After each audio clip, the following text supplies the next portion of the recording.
Сәлеметсіздер ме, құрметті қыз-келіншектер. Мен бүгінгі видеомда сіздерге тігін машинкаларын қалай таңдау керектігін және қай маркасы сіздерге ыңғайлы әрі қолайлы түрін көрсетіп өтетін боламын. Сонымен қатар функцияларымен таныс боласыздар. Келесі видеоларымды жіберіп алмас үшін қоңыраушаны басып, каналыма тіркеліп кетіңіздер. Енді машинкаға келетін болсақ, міне мынау алдарыңызда тұрған бұл Жаноми маркалы машинасы. Бұл машинаның ерекшелігі әрі сіздерге қолайлылығы, бұда барлық функциясы бар. Қазір енді мен сіздерге бірінші машинаны іске қосып алайын. Міне жанында мынандай тоққа тығатын розеткасы болады. Соны былай қосып аламыз. Және бұны тоққа қосамыз. Және де аяқтың астына басып отыратын мынандай лапкасы болады. Оны төменге қоямыз. Сосын мына жерде бұның лампочкасын жағатын включателі болады. Міне, кешіріңіздер, міне өздеріңізге көрініп тұрғандай, міне светі жанды. Енді мен сіздерге қазір жіптерінің төгілуін әрі сабақталуын көрсететін боламын. Кешіріңіздер. Мынау тұрған жіп қоятын орны астыңғы жіпті төгетін орын болып саналады. Енді мына машинканың астын былай ашамыз. Бұның астында және былай ашылатын қалпақшасы болады. Ішінен мынандай қып шөлнекті аламыз. Шөлнектің ішінде мынандай шпулька тұрады. Бұл шпульканы төгу әдісі жіпті. Жіптің былай ұшын аламыз. Сөйтеміз да, мына сағат тілімен айландырып, 5-6 айландырып, мынаған төгіп аламыз. Сөйтіп, оны мына жерден жіпті алып өткіземіз. Бұл жіпті реттеп, мына шпулькаға төгіп отырады. Және оны былай кішкене итеріп қоямыз. Енді машинаның бүкіл асты қозғалысқа түспес үшін бұның мынандай құлақшасын сыртқа кішкене тартып қоятын болсақ, жіп төгілген кезде астыңғы құрылыстары бұлардың іске қосылмай, тек қана жіпті ғана төгіп отырады. Біз қазір жіпті төгіп алдық. Алдыңғы видеомда көрсеткендей, кішкентай қайшылар осындай жұмыстарды атқарған кезде керек болады. Біз астыңғы жібін төгіп алдық. Оны мыняқта шөлнекке әкеп сабақтаймыз былай етіп. Машинканың астында өзінің түсетін орны болады. Сол орынға бұл тық деп түсе қояды. Сосын мына қалпақшасын жауып, одан кейін келесін жауып, тігіс тігуге ыңғайлап аламыз. Енді бұның үстіңгі жібін сабақтайтын боламыз. Үстіңгі жібін өздеріңіз көріп тұрғандай видеодан мынандай үстінде іліп өтетін ілгіш темір болады. Сонымен мына қуыспен айландырып әкеп, өздерінде былай стрелкасы көрініп тұрады. Соны айландырып қайтып жоғарыға әкеп, мына құлақшаны бетіп бұрасаңыздар, астынан мынандай жіп реттегіш өзінің ілгіш темір шығады. Және сол қуыспен қайтадан төменге алып келеміз. Мына жерде жіптерін іліп тұратын өздерінің арнайы құрылғылары бар. Жіптің ұшын тегістеп аламыз. Инені көтереміз. Лапкасын түсіріп қоясыздар. Бұл Жаноми машиналарының сабақталу реттігі жіпті алдынан артына қарай өткізесіз, сабақтайсыздар.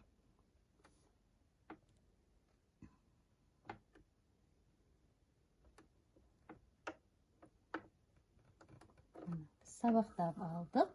Енді машинаны тікпес бұрын астыңғы жіпті сыртқа үстіне қарай шығарып аламыз. Астыңғы жібі шықты. Лапканы көтеріп, жіптарды тіп артына қарай шығарып қоямыз. Енді біздің машинкаларымыз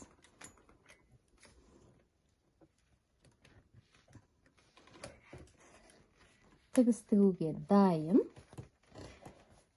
Қазір мен сіздерге ең алдымен бұның тура тігісін көрсетіп берейін. Мына жерде тұрған функцияларда мынау А дегеніміз бұл тура тігіс. Міне қазір бізде Ада тұр.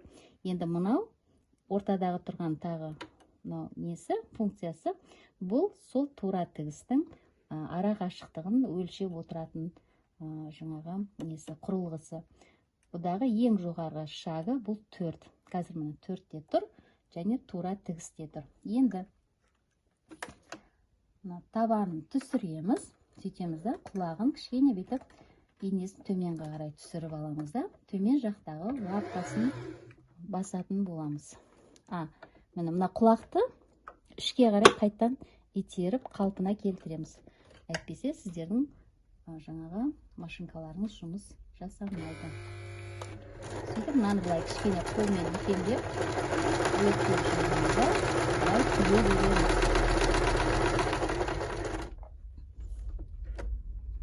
Лапкасын көтеріп айландырып отырамыз. Мына жерде бұл жай ғана тура тігісін тігіп шықты. Енді сыға қоятын болсақ, бұл сы, бұл жай зигзаг түрі. Ол зигзагтың міне ара қашықтығын жақындататын болсақ, мына жерден цифралармен міне керекті номеріңізге қойып отырасыз. Мынау келесі үшінші тұрған құрылғысы, бұл зигзагтың ширinaсын анықтайды. Кез келген өзіңізге керекті номеріңізге қойып отырасыздар.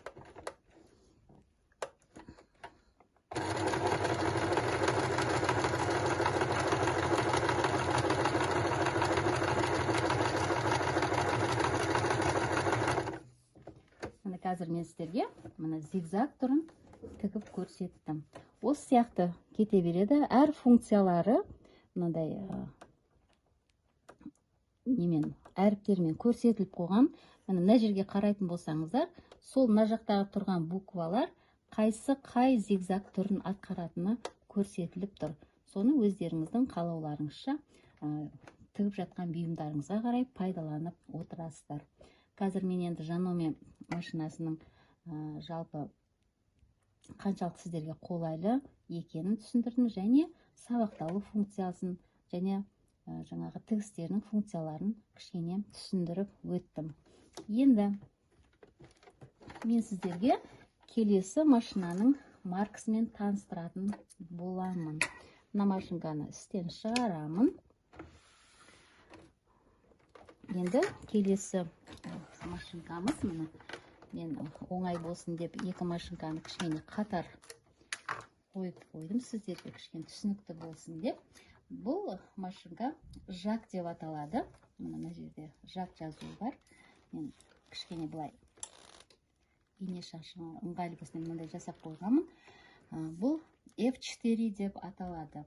Бұл машинканың ең бір жоғары жақсы қасиеті, бұл тек тігісті өте жылдам жоғары скоростта, жылдамдықта жаңағыдай тігіп отырады. Бұны да тоққа қосамыз. Мына жерде жоғарысында жаңағы іске қосатын кнопкасы бар. Сол кезде міндетті түрде мына жақтан жарығы жанып отырады. Бұларда мынандай функциясы бар. Тек машинаның жүрісінің жылдамдығын азайтып және көбейтіп отыратын мына жерде бір ғана функциясы бар. Екінші функциясы бұл тек машинканың жүрісінің жаңағы шагының ара қашықтығын ғана келтіріп отырады. Одан кейінгі функциясы мынау үстінде бұлардың бір ғана ерекшелігі, мынау астыңғы шпульканың жібін бұларда өздері төгіп, төгіп болған кезде бұлай өздері тоқтап, аяқтап отырады. Міне бұлай ғып шпульканы салып қойсаңыздар, сіздер мына жақта жұмыстарыңызды жасап тіге бересіздер. Мынаны бұлай басып қоясыздар. Бұл өз жұмысын атқарып, төгетін көлеміне дейін төгіп тоқтап тұра береді. Енді бұлардың сабақталуы да аса қиын емес. Бәрі түсініксіз, ештеңесі жоқ. Аса түсінбеген жерлеріңізді барлық марка машиналардың ішінде өздерінің кітапшалары болады. Сөйерде толыққанды бәрін көрсетіп қояды. Міне бұлай-бұлай мынандай тұрған мынандай құрылғылардан мына зигзаг түрінде жіптер өтіп отырады. Мына жерде де солай. Одан кейін мына жерде жіп реттегіштің ішінен өтеді. Одан жоғары қарай мына жақтағы жіпті жаңағы төгіп беріп отыратын құрылғысынан өтеді. Содан ары қарай мына инеге барып сабақталады. Бұл жактың инесі сабақталу әдісі бұл жанынан сабақталады.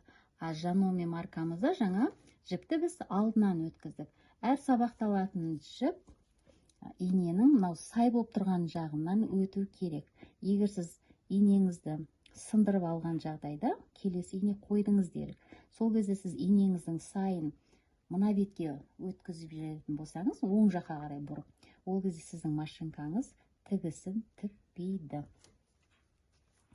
Бұның да қарапайым мынандай жерінен шпулькалар жандарынан алынып отырады және астына кәдімгідей сағат тілімен орнатылып, шөлмекке орнатылып, астына салынып отырады. Бұларды да былай құлағын кішкене қолмен бұрап, астыңғы жібін жоғарыға қарай шығарып отырамыз. Сіздерге көрсете салайын, мынандай шпулькалары.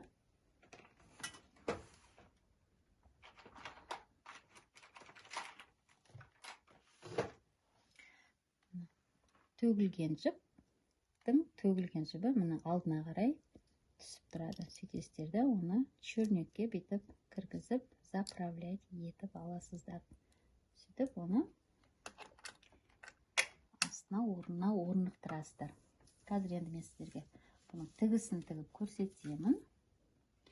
Бұлардың лапкілері мына жерде қолмен көтеріліп түсірілсе де болады. Ол кішкене қолайсыз алып келеді бұл машинаға. Бұл машинкаларда мынандай тіземен итеріп, лапкасын көтеріп түсіріп отырады. Керек кезінде тізеңізбен итересіз, ол лапкаңызды көтереді. Енді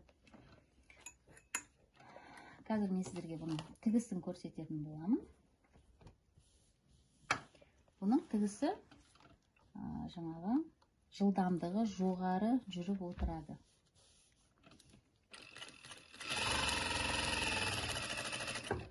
Бұл машинка кімдерге қолайлы? Бұл бұрыннан тігіс тігіп, әбден төселген кісілер, жылдам тігіске үйреніп қалған кісілер, сол кісілерге өте қолайлы. Өйткені бұл өте жылдам тігеді. Бірақ бұда бір кемшілігі, функциялары өте аз. Тіпті жоқ десек те болады. Мен сіздерді бүгінгі видеомда машинкалардың маркаларымен таныстырдым, және олардың қайсы сіздерге тиімді, тиімсіз екенін жеткізе алдым деп ойлаймын.